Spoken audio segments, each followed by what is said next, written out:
세월호 사고를 제가 원인과 그리고 책임 문제 그리고 해법 이 세 가지로 좀 나눠서 간단하게 설명을 드리겠습니다.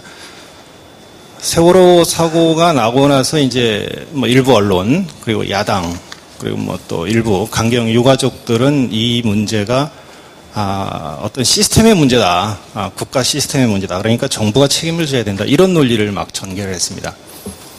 그러나 살펴보면은 기준을 어긴 과적, 급변침, 불법 구조 변경.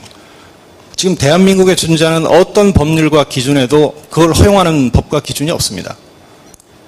제도는 사실상 저는 완비가 돼 있다고 평가를 하고 있습니다. 개인적으로는. 세월호 사고에 대해서는 정부는 정치적 도의적 책임 혹은 그 유관 부서의 관리 책임이 있을 뿐이지 이 사고와 관련해서 정부의 어떤 당국자가 직접적인 책임이 있는지 아직 밝혀진 사실이 전혀 없습니다.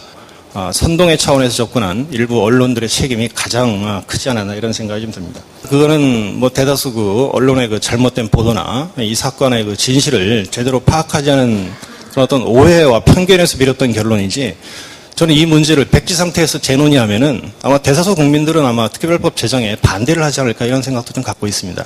언론과 표현의 자유를 얘기하니까 아무 말이나 해도 되는 것처럼 생각하는 거. 이거는 한 면에서 보면은 과잉 민주화고 다른 면에서 보면은 민주주의가 제대로 정착되지 않은 것이다. 민주주의 사회에서 그 시민적 덕성을 갖춘 올바른 시민을 양성하는 것은 뭐 사회와 각자의 책임도 있지만 국가의 최우선의 책임이라고 봅니다.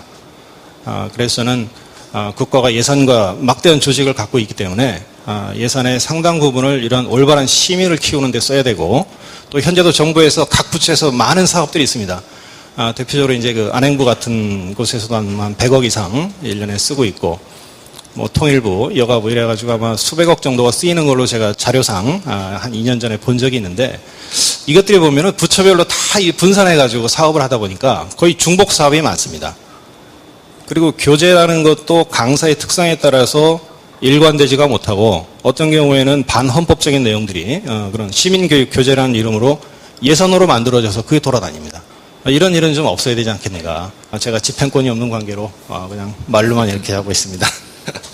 그리고 아까 이제 대학생들이 정치에 무관심한 거는 뭐 기본적으로 이게 정치가 존경받지 못하기 때문에 또 좀 멀리하는 경향도 있는 것 같습니다. 정치인들이 존경받지 못하고 국민이 행세를 하려고 그러고 그런 것들이 이게 젊은 세대로 하여금 정치에 대한 환멸을 느끼게 하고 무관심을 촉발하는 것이 아닌가.